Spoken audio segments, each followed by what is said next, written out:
excited for you to join us once again for another Tuesday night. Hey, we have just kind of created a monster in and of itself. Typically on our Tuesdays is our Bible study night at 7 o'clock. You know, we just kind of come kicking on our Tuesdays. However, with this pandemic, we kind of switched gears and trying to turn things a little around a little bit differently. So of course, all of our services are online, but with that, our Tuesday nights, I've been taking an opportunity to have conversations with a number of different individuals in terms of how we are being affected by things. So we talk finances, we talk mental health, talk parenting. And so tonight I said I wanted to switch it up a little bit. And because we're still church, I don't care what nobody else says, we're still church. I said, let's talk spirituality and how people of faith are being, and how their faith is being affected in the midst of everything that's kind of taking place. And so, of course, I'm not by myself in this, and I'm honored that when I have an idea and I make a call and, shoot it out, I don't get any hesitation from people to rock with me in terms of what we want to do and how we're doing it. So those that are watching, I present to some and introduce to others. These are some of my guys. Of course, you see, I call him the OG, triple OG. He is Uncle Damon to me, pastor of New Prospect Baptist Church. He has been doing this thing for a minute now. And so many in the city have obviously gleaned in terms from his wisdom and operate in a number of different areas because of him. So, and then not only him, I brought my guy, Mike Johnson, pastors Living Waters Ministries. And I wanted to kind of bring both of them to the table to kind of give a spectrum of, different perspectives in church. So from, different sizes, different demographics, I kind of, for once, I'm actually in the middle. I'm no longer the new kid on the block. And so I kind of find myself in the middle of between both of them, and not just church, but also in age, because Mike is younger than me. And so we kind of, get a chance to kind of come from a couple of different perspectives tonight. This is part of the reason why I kind of picked them. So to kind of kick things off, gentlemen, we are talking faith from a couple of different perspectives, obviously. And so now this conversation is for every believer, everybody who, subscribes to some form of church, whether you go once a month, once a year, whatever the case may be. But then not only that, I think this is a great conversation. This is going to be a great conversation for every pastor. So every pastor, in terms of wherever they fall in line, this is where the different viewing demographics in terms of those that we have presenting tonight. This is where this comes into play, because you'll be able to speak to pastors no matter what their level of size is and budgets, et cetera, to kind of talk about a couple of different things that we've been dealing with this current condition. So, of course, we are living in an interesting time, to say the least. We got schools that are closed, churches are closed, Disney's closed. I knew when Disney closed, I knew it was serious at that moment. I knew when Walt said we got to shut this thing down. I knew things were real. And so let's start this question off here, and I'll pitch it to Pastor Lynch first. How do you believe the pandemic has been affecting faith? Because of course everybody's making adjustments as it relates to health and finances and schools, et cetera. And of course churches are closed, and we're going to talk about that in a second. But how do you feel this has been affecting individuals' faith overall? All right. Well, first, Mike, let me thank you for allowing me to be on here with you and the other Mike. Yeah. I noticed all three of us have beards, but I'm the only one that's black. Mine is gray. And what's interesting for me is that I've sat where both of you sit. I remember being the young pastor, hanging around with the older pastors. And of course, my dad is a pastor still here in the city of Cincinnati. And you guys will find this out when you get my age. I just turned 60. You still remember being young. And I remember being the young pastor doing youth revivals and stuff that young pastors get to do. And then you wake up one day and you're no longer the young pastor. My dad is retiring this year. I've been pastoring now for 30 years, same church. And you never think you would say something like that, pastoring for 30 years. Like, man, time flies. But I think the pandemic has strengthened faith. I know in our congregation, people are rallying together. And I think that's what crises do. Crises do bring people together. And so I think it's been a strengthening of faith in the sense that it challenges our faith. Because if you just do church, as many people do week after week, year after year, and it just becomes church, just becomes, something you do out of habit, or it becomes something that's so super personal that it has no bearing on society. It's all about me. And so, as churches think about now when to reopen, how to reopen, and I've heard people say, I need to get back to church. I miss church. It's all about I. And right now, for a lot of us, this whole I movement has been moved out of the way. And it's about how do we be a blessing to people who are in need. Things that churches do, a lot of us, but I think there's a greater emphasis now on broader society and souls, and it's less about I.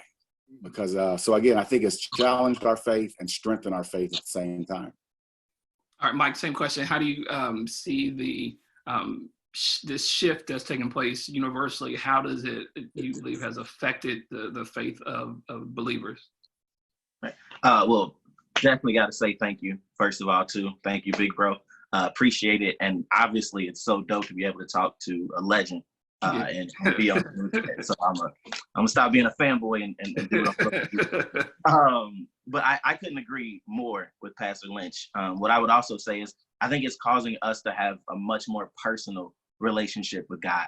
And it's causing people to really practice what we have preached in church, right? So, I can't count how many Sundays I've come up after worship and encouraged people to keep worshiping, right? I've told them when the music starts, that's when we increase, right? We don't have to stop our worship just because the band stops playing and the worship team sits down. Because what do you do when the worship team isn't there? I've asked my church that I don't know how many times. So now we're in that place where, the worship team is not there. They're not. What are you going to do? We can't just stop and lay hands on you. You got to lay hands on yourself. So really causing people to be more accountable with their faith. And I think it was forced growth. And I really believe it's going to make a lot of us stronger when it comes to, our outreach and our ability to reach other demographics, because the core groups that we've had, they're getting stronger right now. So there's less that, typically, or philosophically, there's less that we should have to do when we get back together, and our work should be able to go to a whole new level. Yeah, no, I think that's definitely major. And this kind of now ties us into the next question, because obviously, and I think we tend to forget about it. We're actually in a series now called Essential, kind of dealing with the church and how it was, where from the original idea and concept of church and the birth of church to where we are now, how maybe we've kind of lost our way in a couple of different manners, and God's kind of restructuring and resetting some things. And so I'll say all that to say this. With that being said, many of you guys already know that, when it came to Christ, preaching the gospel and talking revolutionary talk and rallying people, he didn't have a building. He didn't have, an internet. He didn't have a praise team. He didn't have a church van. All he had was him. And even before him, John the Baptist had one message. He didn't have a multiple sermon series. He wasn't talking relationships, finances, health. He said, repent. And that was it. That was the only message he had. And so to kind of go from that to where we are now, and to kind of now going from where we are to going back to that same idea where we're kind of stripped from all those particular things and those particular opportunities that we utilize. Of course, that's not to, say that the internet and the church buses and buildings aren't helpful, but it's kind of refocusing those thoughts and saying, okay, what does it take to have church? What does that look like? And I think, Mike, you mentioned in terms of is bringing us back to the idea of when there is no singing, when there is no band, do I have a personal relationship? Do I have a personal worship? Am I able to still, recognize God if the organ's not playing? Then am I still able to lift up hands if somebody's not hitting that note? And so what has been the response? I think Pastor Lynch may have touched on a little bit, but so I'll back up and I'll let Mike answer first this time. What has been the response of your members not being able to have physical church? And so once again, because this is where the differing, I think, demographics will kind of come into play a little bit. So not being able to physically show up at the building to have service, what has been that response of your people? They're struggling in a beautiful way. We all are. I think what we've been talking about is not a dependence on the typical worship service, but a really strong preference for the regular worship service, knowing that they do know how to worship, they do know how to get a word, they know how to read a Bible. What they miss is doing all of that together, right? We miss doing it together. We miss the community aspect. One thing that's been highlighted for me is, we have members who their blood families are not the ones you want to be connected to. They're not supportive. They're not helpful. They don't speak life. And so their church family has been their family. And so when I was able to see one of them a couple of weeks ago, and she just looked at me and, obviously 6 feet away. But she was like, I miss y'all. I miss y'all. I really do. I know she's fine. She's got testimonies. God has been blessing her house over the past couple of months, but still just missing coming together. So I think it's reminding us of how powerful we are when we come together, and that it isn't just to sing a song. It isn't just so we can shout and go home, but there's so much strength that we get from it, and so much empowerment and encouragement and fun that we're missing by not being physically connected. But that has shown us how emotionally connected we are too. Mm-hmm.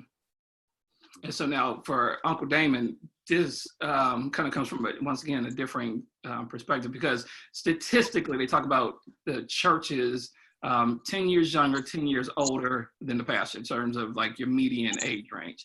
And so, of course, you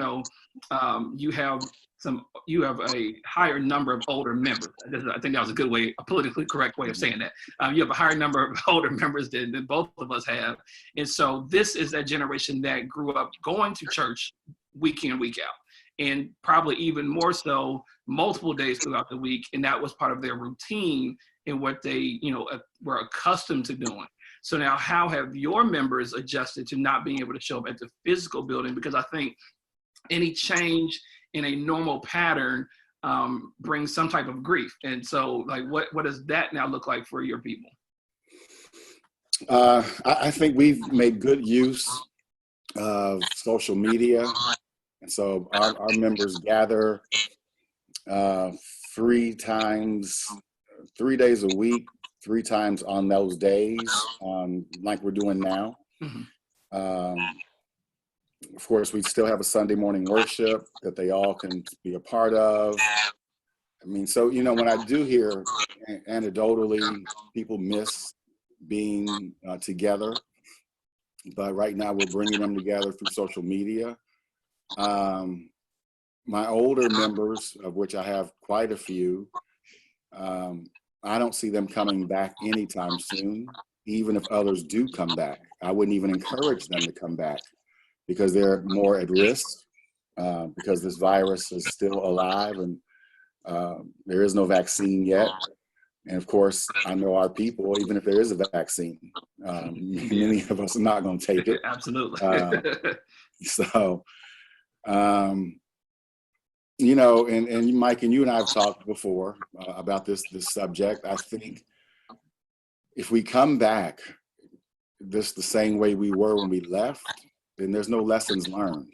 Yeah. And in order for us not to come back the same way we left, there has to be a conversation about what are the lessons we've learned. I think some of what has happened is that we've made the building an idol. The church building has become an idol. And if you look at most of our churches' budgets, the line item for the building far exceeds mission and ministry. Mm-hmm. And that New Prospect is that way as well. And I think that's a shame.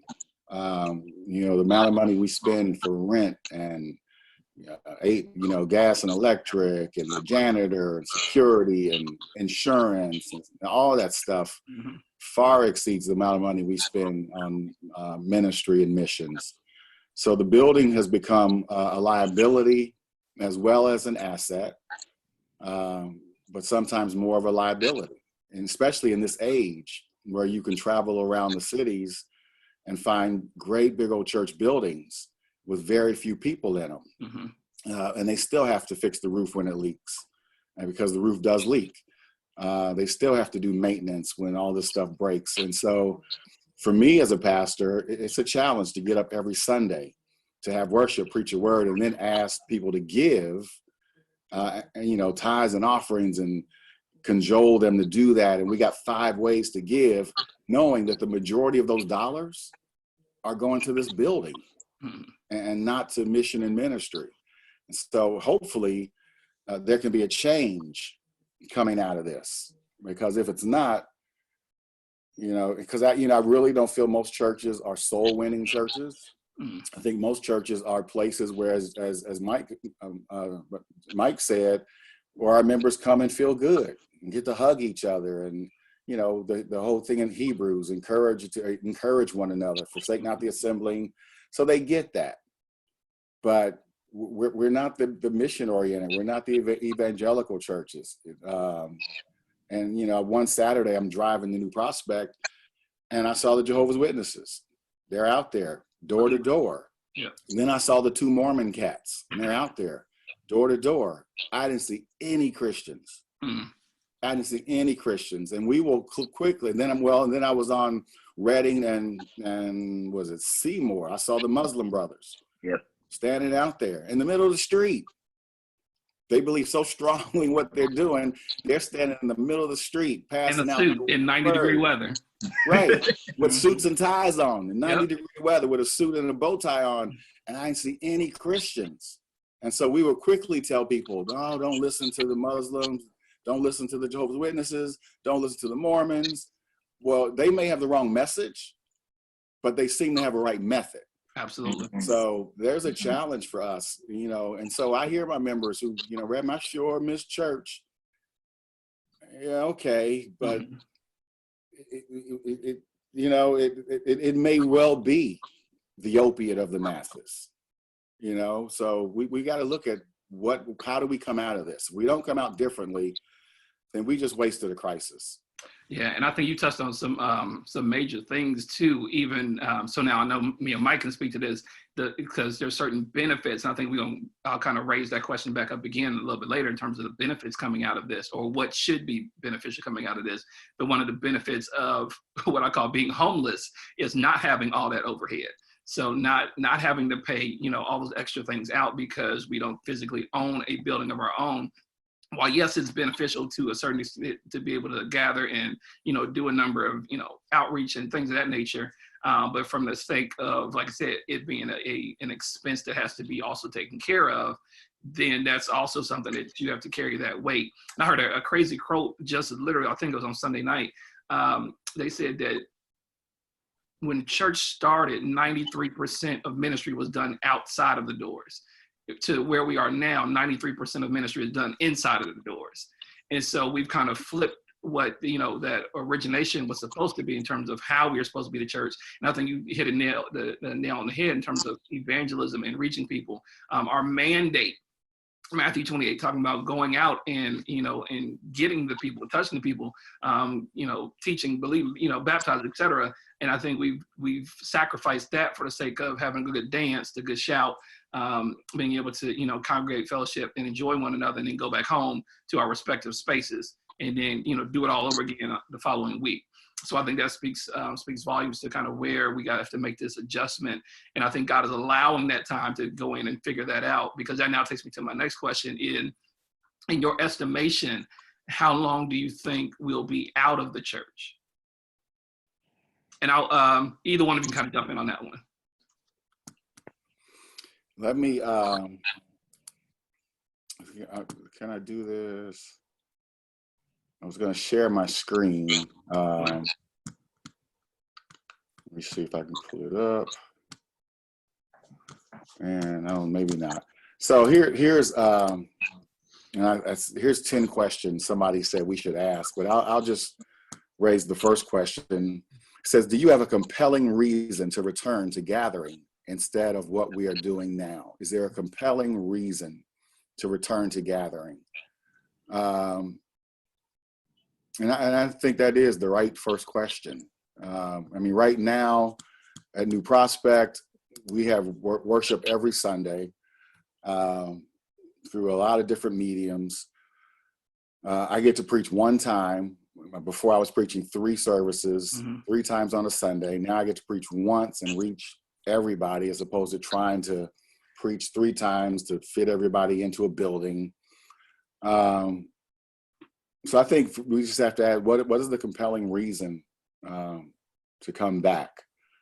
And I know what Pastor Michael said, our people miss the hugs and the encouragement. And, I hear them all the time, the church is a hospital. And well, I don't know if that's true or not, but if it is, if you come sick every week, I don't know what kind of hospital that is. So we're not doing a good enough job. Absolutely. Well, yeah. My goodness, if it's a hospital and you come and get healed, then all right, give that seat up for somebody else. So I don't know. I think just to answer your question, I don't know. I don't want to put a date on it. I think there's 2 considerations. One is the virus. There's the whole medical consideration. So churches are figuring out now, how do we come back? Everybody has to wear a mask. How do we social distance? We've got to consider all of that. Some churches are considering it because of finances. While churches are out, finances aren't what they were. So churches are like businesses. If the money's not there, then the rent can't be paid and the salaries and all that stuff. For me, it's more of a consideration of the why. You have a strong why. We think we need to come back and, start doing what we were doing. As a matter of fact, it's interesting, and I'll just share this. I'm working on a series entitled the Why Series, because I think we missed, Good Friday, we do the 7 last words from the cross when Jesus said, my God, why have you forsaken me? Well, it's still an unanswered question. The question was never answered in the text, never answered. So we still have these unanswered whys of why we do what we do. So I don't have a date. Michael, I'm in a similar camp. Definitely not gonna give a date. I know when I would like to, but yeah, all those questions have to be answered. Right? We have to figure out, how do we do this safely? What are we gonna do? I know I have some thoughts in mind. And I'm one of those people who does, I miss the regular worship service. I absolutely do. But again, we don't have a reason for it right now. There's the costs just really outweigh the benefits. And as you were speaking to before, with us being in the school, we are financially, we're in a really good position.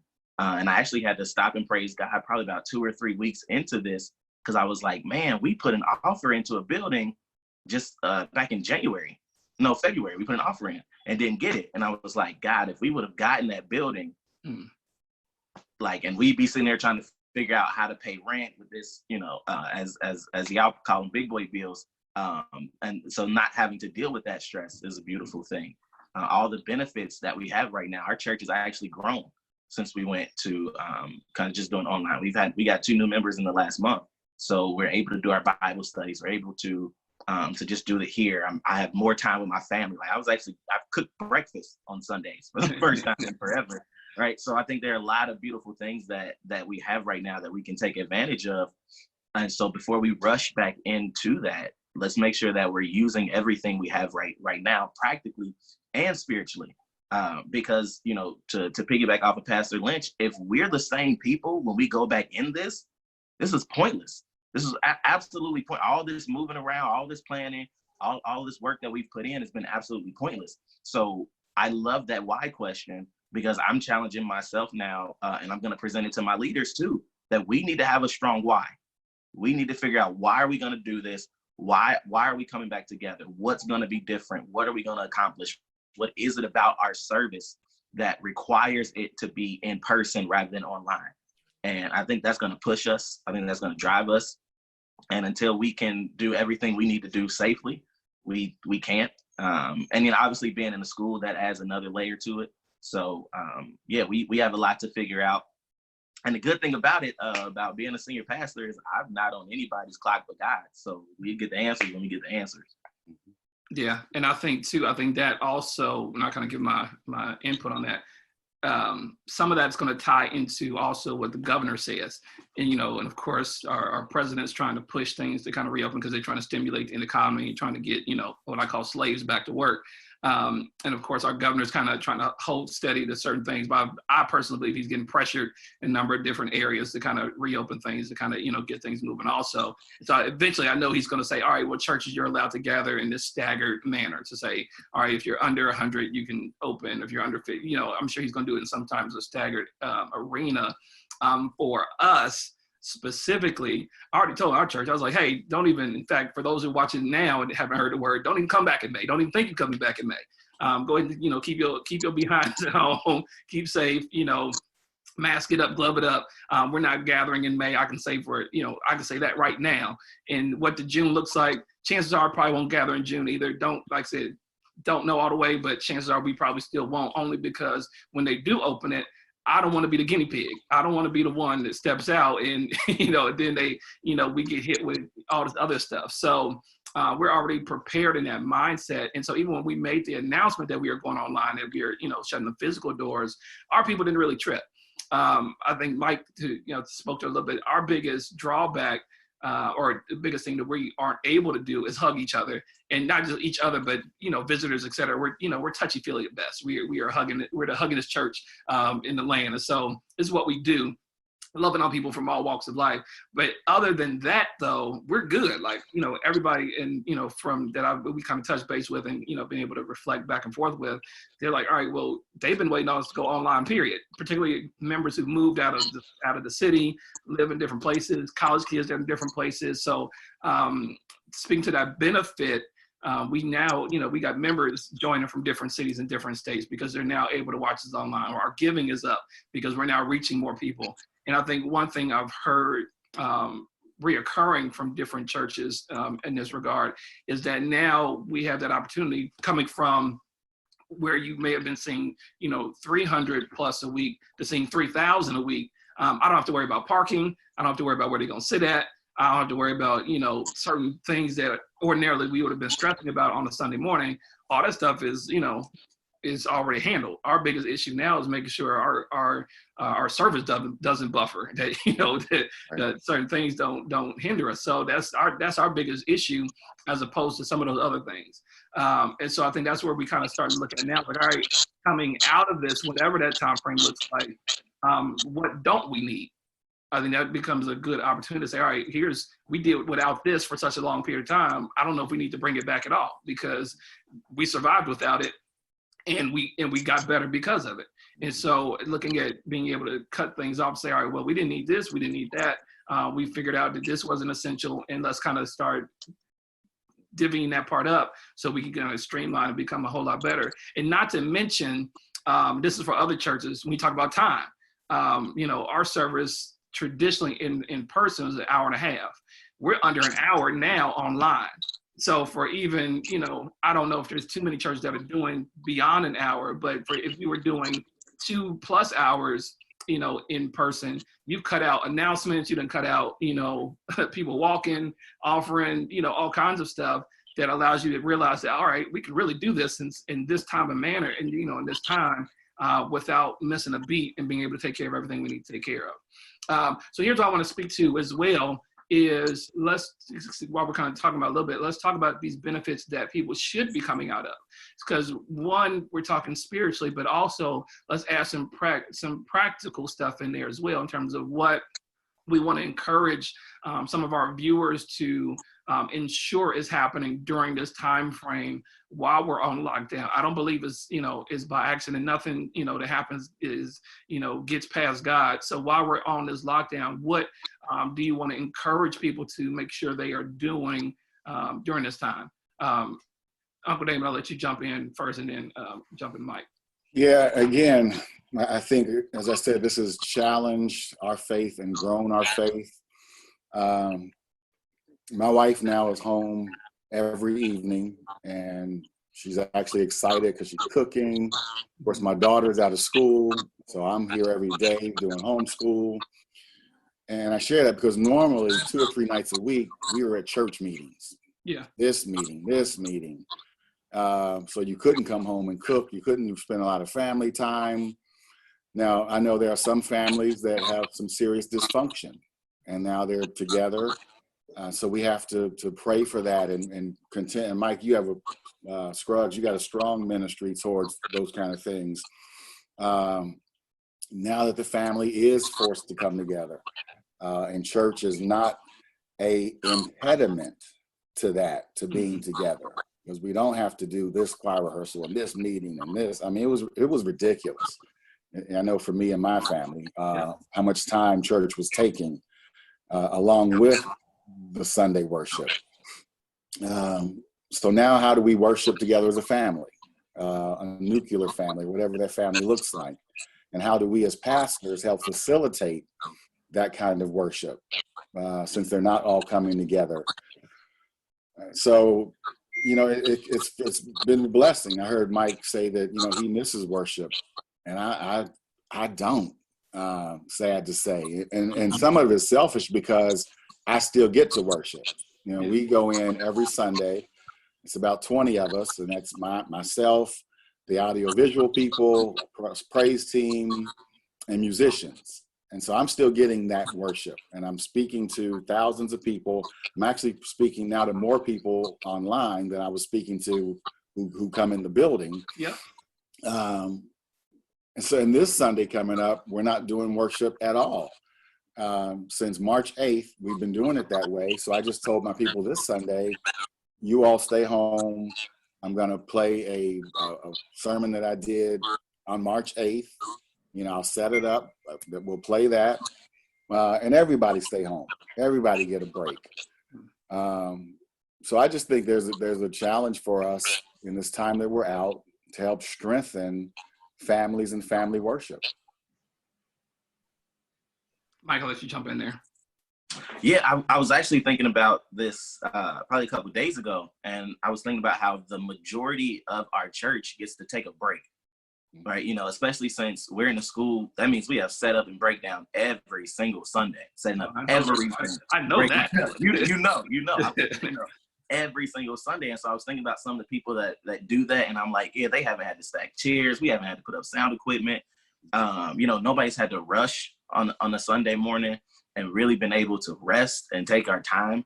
And I know that, we want to get back to normal life and figuring out whatever that new normal is, but we get a break right now. And even from a preaching standpoint, I'm used to my normal routine. I looked up, a couple weeks ago, and I was like, it's Thursday and I'm done already. Like, I don't know what to do the next 2 days. Like, it's done. Like, I don't know my regular process. So I'm able to hang with my kids, spending more time with friends. So I think there are a lot of benefits that we can take advantage of right now. And if I can, be me for a second and put on my other hat, one practical thing that we can do, which goes right to the dysfunction at home, is this is a very good time to heal. This is a real good time to heal. If it is, I know you can get mad at me for doing this. If you're financially able to get therapy, get it now. Like, I see all of my clients via video. Like, I wrapped up a session 15 minutes before we started this. So you can heal and you can work on stuff now. Because for a lot of us therapists, once we go back to seeing people face to face, we already know our schedules are going to be crazy. Yeah. There's such a huge demand. Our office is getting calls every single day. And this is a time where especially our people need to take advantage. If you're just sitting down, like you're bored, you can go to therapy for an hour, 45 minutes a week. You can journal, you can learn skills, you can really start to put your life back together and pursue it. Because what is the point of us going back to church in the way that we're used to if we still got to preach you out all the stuff that you can go get free from in counseling, right? If we got to do all of this work that you could be doing right there at your house. If you want to work on your family, get family therapy. There's so many things that we can do right now to be healthy, and we can be creative. We can think outside the box and really learn how to heal, how to use our time, how to have fun, how to laugh, how to exercise, how to build ourselves, how to read books, because those things still exist, right? Like, there's so many things that we can do right now to better ourselves if we would just accept, like, okay, there are a lot of things about right now that suck. I get it, period. Okay, got that. But there are a lot of things that don't. There are a lot of things that are beautiful, that are amazing right now. And if we would, again, use our faith, trust God that all this is taken care of, work what we can in terms of taking care of each other, doing the outreach that we can, doing all those things, and then build yourself, build your family, build your spouse. Like, when's the last time you actually sat down and talked to your spouse about them and got to know him, got to know her? Do those things now while we're sitting around. My wife and I, we've spent great time together. My kids spent great time, spent a lot of time with my friends. It just looks differently, but the quality is still there. Yeah, and I think that is crucial across the board. My wife was excited a couple weeks ago. Of course, we're in those that are not in Cincinnati. We're experiencing spring, summer, winter, all within 5 days. But the one of these days that it was warm, I don't remember which one. We had a chance to go outside, play. We were playing football in the middle of the yard. Like, me and my son were out tossing baseball. And of course, like I said, because beforehand we may not have had that opportunity to do so, or it was limited because we're ripping and running. You got school and doing all this other stuff. Now we're able to kind of maximize those opportunities. And once again, we speak to those benefits versus those hindrances. While, some people say, well, oh man, I can't wait till we're able to get back out and do, this, that, and the third. But it's about, well, if you haven't taken advantage of the time that you had while you were inside, then going back outside really doesn't gonna mean anything. And I think too, and I'll speak to this as well, even talking financially, where if you are worse off financially than you were when this thing started, then you're hustling backwards. Then you didn't do something right. If you're worse off financially coming out of this, only not from the standpoint of losing jobs, et cetera, but more from the standpoint of not spending the extra money. So you're not at the club, you're not, buying a lot of extra impulse stuff, and not to mention they didn't send out these stimulus checks. Some people, didn't necessarily need one.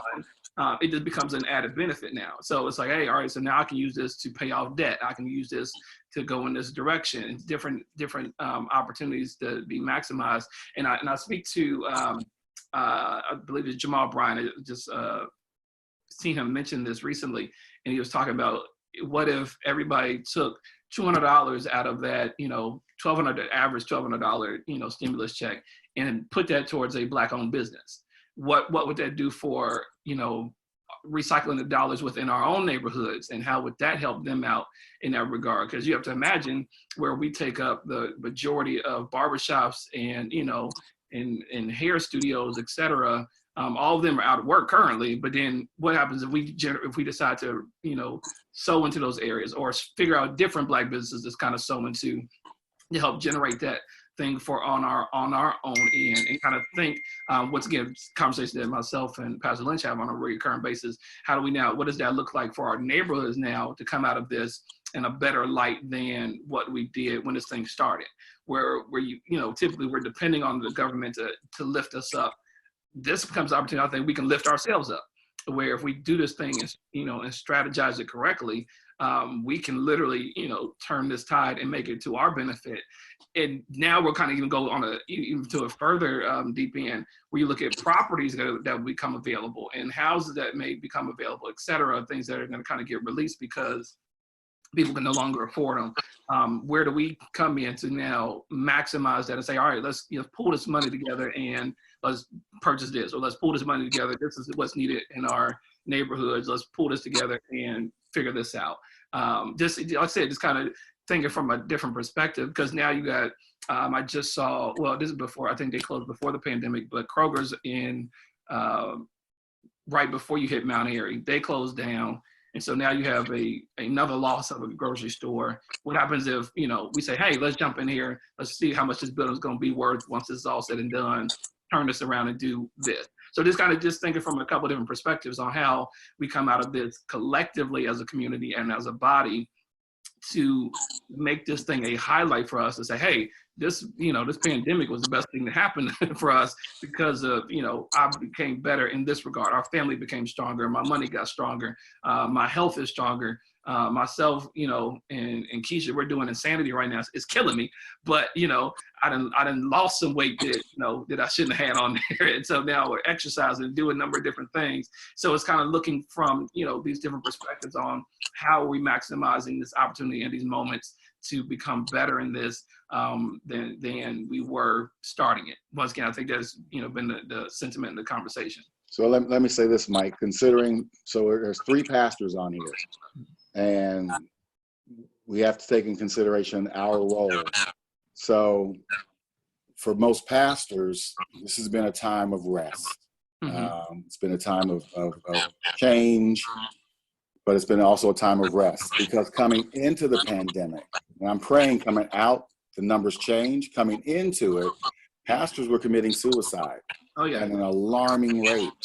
Pastors were literally preaching on Sunday morning, leaving the pulpit and going and putting a bullet in their head. Coming into the pandemic, thousands of pastors were leaving the pulpit every month, every single month, thousands. Coming into the pandemic, thousands of churches were closing. All right. So people don't understand, and our members love us. And they tell us, Pastor, you need to rest. Pastor, you need to do this. And they mean it until it's them in the hospital. Yeah. And they mean it until it's their mama. So they mean it when they don't need you. But when so coming into the pandemic, there was already a crisis that we were not addressing. And now, prayerfully, as we go through this, it's a time for us as pastors to get that rest, to hopefully bring about a different way of ministering and loving on our people. I mean, clearly we know the model. I mean, we know what the Ephesians 4 model. We know the model that we shouldn't be doing all that we do anyway. But a lot of us do it because it's just easier to do it and do it the way you want it done and all that stuff. But as I said, coming into the pandemic, white and black pastors were killing themselves. And white and black churches, doors were closing.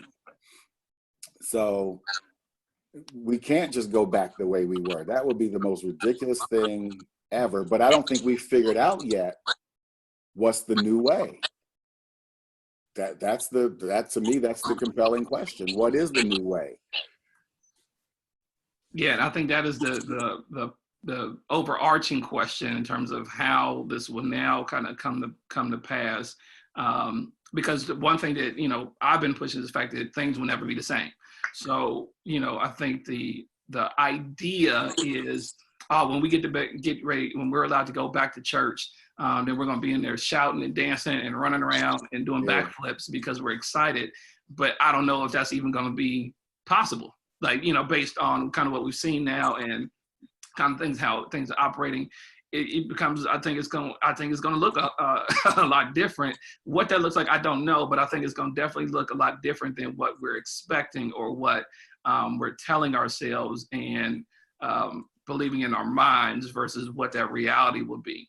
And not to mention, once again, I think when that reality will be, because this could, be August or even further down the line in terms of what that may even look like. So yeah, and then even not to mention, once we are allowed to go back, it's like, do we really want to? Because now we've gotten comfortable in this role of being able to preach to one sermon a week and allow it to be recorded and to reach more people than I was reaching physically.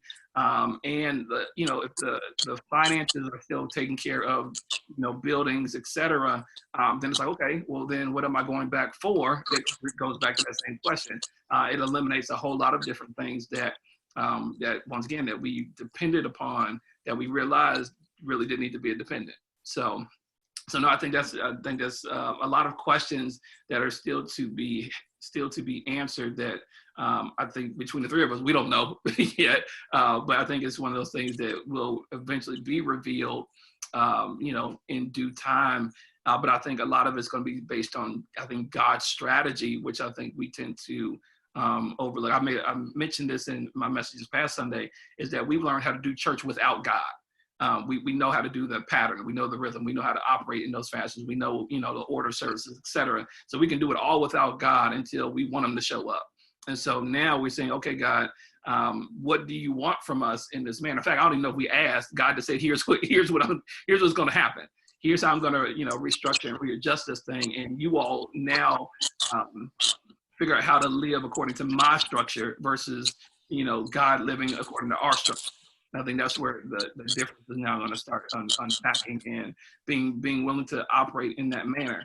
And so in closing, wanted you guys we were just getting started. Yeah, I know.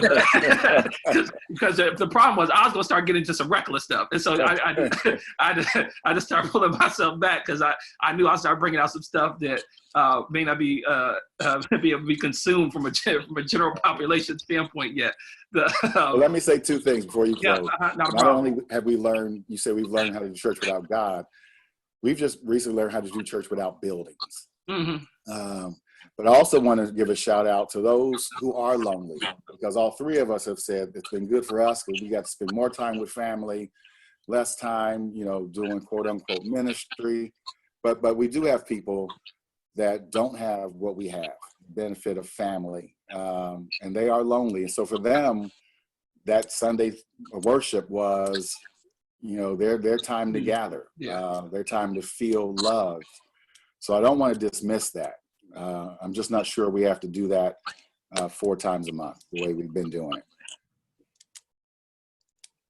Yeah, and I think too, because I think we even talked about how we'll, even now, as we're doing our quote unquote Bible study online and doing it from a different format, we even talked about even when we do go back to keeping our Bible study in that same format. Well, now maybe we'll just do it online on our Bible study nights as opposed to physically gather, or maybe just gather once a month and then, do everything else digitally because it's working in a greater way. Once again, reaching more people, touching more opportunities. I got people that now ordinarily couldn't come to church because of work or different things. And now they're able to say, hey, I can still stream while I'm, in this area, in this manner. So it's working to a larger degree from that perspective. And I think too, and I'll touch this just a little bit, I think there will be some that won't come back out of this. So when we talk about churches that aren't gathering currently because of the way things are operating, we're able to jump on the technology side, aren't streaming. So they're not able to kind of not only not see their people, but also not necessarily be able to handle bills. So this is where kind of, we start opening up the floodgates a little bit from the thinking from a standpoint of now churches closing and or deciding to merge, which is something I've been talking about before all this even jumped off, saying, hey, what about, all right, well, it's 5 of us over here and there's 15 of us over here. Let's just come together and make it a strong 20 at least, and free up this building over here and do something else different and creative, because what we're doing right now isn't yielding great results. And so being able to kind of see that, and I think when people are able to swallow it, it'll become a better thing than it is just to kind of try to live through a struggle. I think is a way to kind of phrase it. Right. So kind of share your last piece on what you want to encourage people to do during this time period and how to maintain this level of faith and understanding in everything that we're kind of doing. Mike, I'll let you jump in, then I'll let Pastor Lynch come in after that. I would say do what you need to do, right? Like talk to the people you need to talk to, take walks, do what you have to do. Pastor Lynch, I'm so glad you spoke to, the piece about people being lonely, because this is extremely rough for some people. So whatever it takes for you to come through this in a healthy way, do that. The other thing I want to say is please don't take this for granted. Lo, y'all know I love y'all. Y'all pastor is hands down one of the best pastors on the planet. And to be able to watch this and not only get your leader, but get to listen to a literal living legend, to be able to get all of this wisdom, it goes right against the narrative that churches don't work together and, the older guard doesn't do anything for the newer. No, that doesn't happen. That's not happening. What we're seeing here is unity. And I've just been sitting here taking notes, listening, taking in everything. So don't take this for granted. And let this go against the narrative, against the church. We're redefining ourselves right now. And a lot of that stuff we had before, we can get rid of that and focus on what can we build together? How can we push each other? How can we encourage each other? And so this, I think, is extremely beautiful. And I just don't want anybody to take this for granted. Thank you. Good word. Because my final word is probably theo-political. As governors are thinking about reopening states. There being protests in the State House. And I said this months ago that this was going to happen. There was going to be a rebellion, and it was going to come from Trump supporters. I didn't know they were going to be armed in state houses with rifles and all that stupid stuff.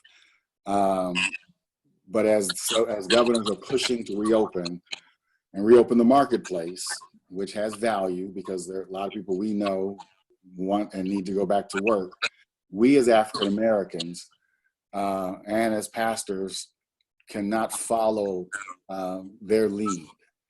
I'm challenged the fact that the people protesting to reopen don't look like us. And the COVID-19 virus has disproportionately affected us. And so it's paradoxical that the people who want the thing to reopen are not the ones the most disproportionately affected, but those of us who are more disproportionately affected aren't counter-protesting. We don't have a counter message. So our counter message has to be to our own people. Even as they reopen, you still need to wear a mask. You still need to practice safe distancing. You still need to be wise. Because you can't run back to business as usual. And church, the places that will probably be the last to open, sporting events, movie theaters, concerts, and church. These places that gather hundreds of people together in close proximity. So I don't want my members coming back to church and there's still a virus and they're saying amen and then fanning because it's hot and that stuff just floats. No, because, and Mike, you've heard me say this before, as an African-American people, we don't have the same firewall that other ethnicities in this country do, which is why everything that comes down the pike impacts us more. Physically, mentally, financially, we're always at the bottom rung. So we just can't run back to business as usual because it could be deadly for the people that we serve and the people we love. So my word is, even as things reopen, whatever it might be, still be safe. If you're the only one in the group with a mask on, then be the example. Be the example. Yeah, and I think you spoke to something as well with the fact that since the birth of our nation, we have always been expendable. So, if we are the ones who die off, other than entertainment and sports, they're not really concerned from that standpoint. And so I speak to this too as, not just to my members, but to anybody who follows. Those that know me, I am a habitual rule breaker. I have no problem with breaking rules. So now with that odd biblical standard of, honoring, those who have authority over you, et cetera, et cetera. I have no problem with breaking laws that are unjust or immoral. So when it affects our people and it disproportionately hinders us, I have no problem saying, no, we're not doing this, and being able to stand my ground from that, from a biblical standpoint and a physical standpoint, to make sure that our people's best interest is in place. And so I speak to this as well, as we kind of wrap this up, is that our decisions will always be towards the best interests of our people at heart, not just the sake of having good church, but making sure our people are safe. What good is it for us to shout and then you not be able to come back the following week because you contracted something? And so we want to make sure we're doing this for the interests of our people at heart. And we want to, so let me say this in closing as well, that I thank both of you for jumping on today to be a part of this conversation, to just kind of share some stuff from, I think, a pastoral heart, because those that are watching now, while they may go to our churches, they may go to other churches, they don't always get to hear us have these conversations and say, hey, here's where we're at. Here's what's, the reality of this thing. Here's what's really taking place. Here's what you need to be mindful of. And so we want to encourage everybody to, once again, stay safe, wear your mask, wash your hands, put on gloves, put on a hazmat suit if you got to, stay indoors as much as possible, gather with your family, mend some wounds, get your money right, forgive some people, get your mind right, read a book, write a book, do something different than what you did going into this so that you can come out better than what you started. Because once again, if you don't come out better, you haven't been doing anything that you need to be doing. That time you've been asking God to give you, God has already, he's literally granted it to you. Now it's up to you to make sure that you maximize it. So once again, thank you to Pastor Lynch. Thank you to Pastor Mike. I am grateful to you all to be able to rock with me in this manner, to kind of bring this and present this to our people. Hey, everybody watching, I love you. Make sure that you subscribe and follow to, the Living Water Ministries, to New Prospect Baptist Church. Check them out online after you watch my service. And then sow some seeds for both of them after you give to our church, and make sure that we're being able to love one another. I love what Pastor Mike mentioned in terms of us being able to, everybody being able to watch us come together, as opposed to, thinking as a manner of competition. This is a matter of coming together collectively to share for the Big C Church, to watch the kingdom grow and watch God smile upon seeing his people come into from a different perspective. So thank you once again. Thank you, everybody that's watching. Hey, we love you. We'll give you virtual hugs. We talk to you soon. God bless. Bless you. Thank you, Mike. Thanks.